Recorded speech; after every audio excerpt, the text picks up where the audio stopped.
জলে কুমির, ডাঙায় বাঘ, আর এইভাবেই কাটে সুন্দরবনের মানুষের জনজীবন। সুন্দরবনের চিত্র যে বড়ই বৈচিত্র্য তা বলাই বাহুল্য। শুধুমাত্র বারে বারে প্রাকৃতিক দুর্যোগে সুন্দরবনের মানুষ ক্ষতিগ্রস্ত হয়েছেন। সেই সুন্দরবন এলাকার জঙ্গলজীবী মানুষের প্রধান জীবিকা জঙ্গলের মাছ ও কাঁকড়া ধরা। আর এমনভাবে সুন্দরবনের গভীর জঙ্গলে মাছ কাঁকড়া ধরতে গিয়ে বন্যপ্রাণীর, বিশেষ করে সুন্দরবনের রয়্যাল বেঙ্গল টাইগারের মুখে পড়তে হয়।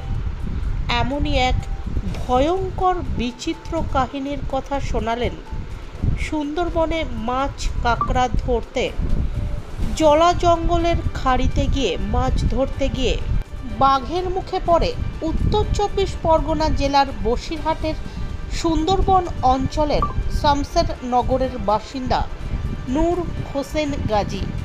প্রায় ৩০ বছর আগে বাবা ও দাদার সঙ্গে সংসারে রুটি রুজির টানে গভীর জঙ্গলে মাছ ধরতে গিয়েছিল নূর হোসেন গাজী।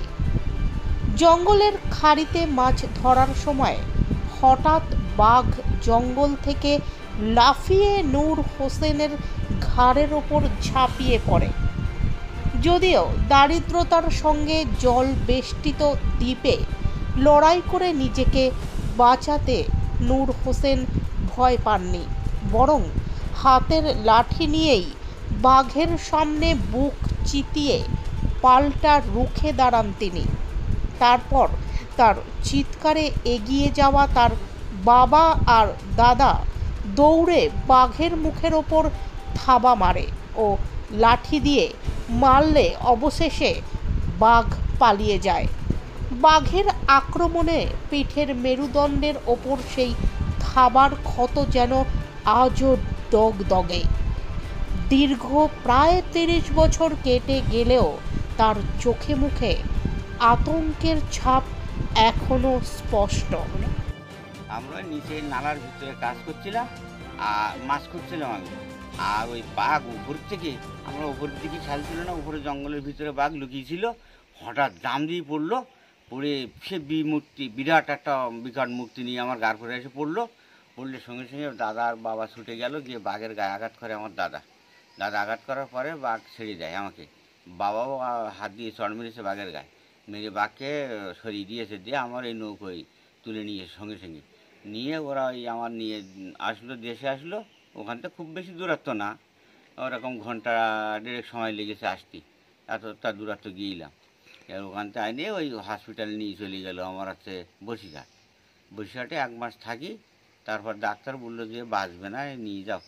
বাবা বললো দেখো আমার দেশে ডাক্তার কবিরাজ নেই, তা আমাকে এখান থেকে ট্রান্সফার করুন, মুড়িয়া হসপিটালে মরুক, কলকাতায় মুড়িয়া কলকাতায় ট্রান্সফার করুন। তা ওখান থেকে আবার ডাক্তার ট্রান্সফার করে দিল, বসিরহাট থেকে দিলে কলকাতায় নিয়ে গেল। সেখানেও ১ মাস থাকলাম।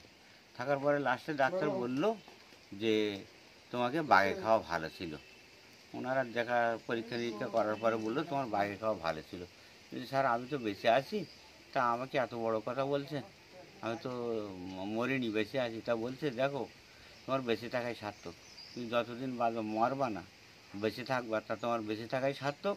তুমি কোনো কর্মের ক্ষমতা থাকবে না, তোমাকে কে দেখবে, তুমি যতদিন বাঁচবে কোনো কিছু করতেই পারবে না।